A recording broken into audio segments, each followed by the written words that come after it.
Here I have OPPO Reno 5 5G, and today I'm going to show you how to link or unlink Google Assistant feature to power button on this device. So firstly, you'll have to open settings, then you have to go to the convenience tools section, and here you have this option, wake Google Assistant with power button.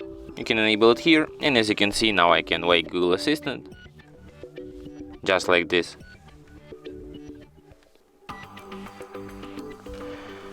And the same way you can disable it, and now it only turns off my device. No Google Assistant.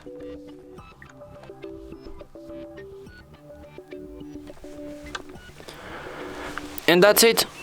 Thanks for watching.